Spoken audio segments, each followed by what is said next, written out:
Hello everyone and welcome to another episode of Historical Top 10s, where we look at the top 10 plays from a random week in a random season of the NFL. For today's video, we're looking at the top 10 plays from week 1 of the 1979 season. Coming in at number 10, we start at RFK Stadium for a game between Washington and Houston. Third quarter, Joe Theismann drops back to pass, somehow avoids the sack attempt by Bill Currier, and throws it up to tight end Gene Fugett. It's a 30-yard touchdown after the great diving effort, and it's Fugett's second touchdown catch of the day. Fugett made the Pro Bowl in 1977, had a career-high 7 touchdowns in 1978, and is picking up right where he left off with plays like this one. Great effort all the way around, though the Oilers would score 16 unanswered in the fourth and come back to win 29-27.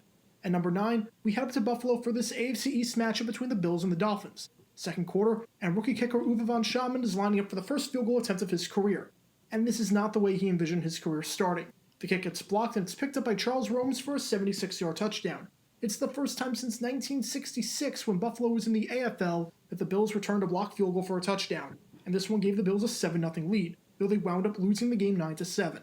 Coming in at number 8, let's go to the Met, 49ers at the Vikings. Tommy Kramer throws a simple pass on a curl route to Pro Bowl wideout Ahmad Rashad, and then Rashad does the rest, absolutely juking Dwight Hicks out of his shoes. He runs past Bunz down the sideline and takes it 52 yards for the touchdown. It was the first of 4 second-half touchdowns for Rashad in this one, as the Vikings won their opener 28-22. At number 7, we go from the Met to the Vet, Giants at the Eagles in this NFC East rivalry. Check out this interception right here. Gets tipped by Reggie Wilkes, and then Pro Bowl linebacker Bill Bergey somehow makes the interception while lying on the ground. What a play he made to not only tip the ball back to himself as he was going to the ground in the opposite direction, but then finish the deal with the red zone pick. The Eagles won this game 23-17.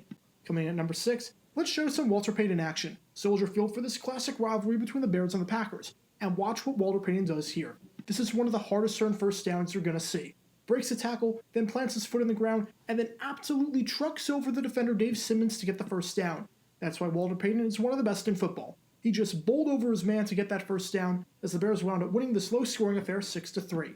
Before we head to number 5, it's the midway point, which means it's time for the biggest blooper blunder. And check out what happens here in New Orleans. Overtime. Score tied at 34 apiece in this NFC West matchup between the Saints and the Falcons. Saints punting from their 40-yard line, and everything about this is atrocious. The snap is horrendous. The throw to try and avoid the safety is horrendous. This might truly be one of the worst punt attempts of all time.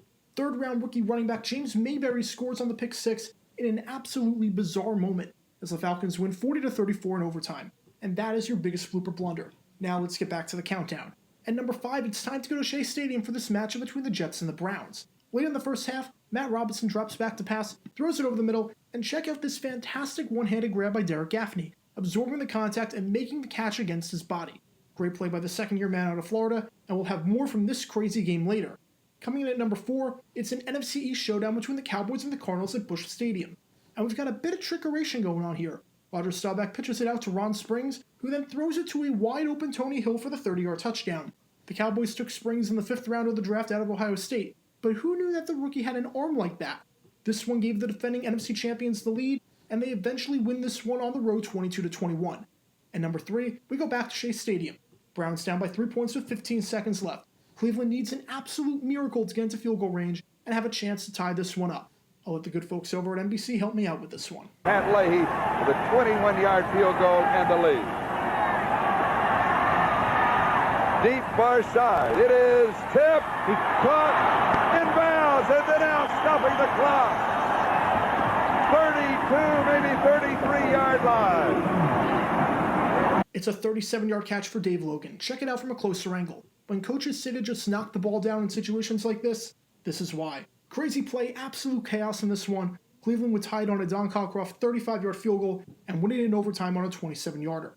Coming in at number 2, we've got a double whammy here at the Superdome between the Falcons and the Saints. On back-to-back plays, the Saints decide to go to their bag of tricks.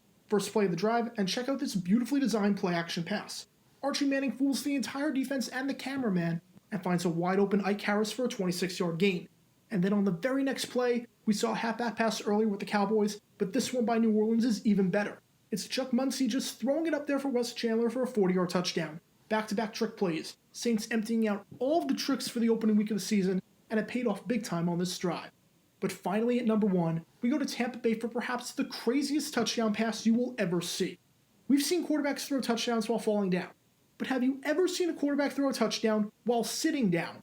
That's exactly what Doug Williams did here in this one against Detroit, finding Jim Obradovich in the end zone for a touchdown while sitting on his butt.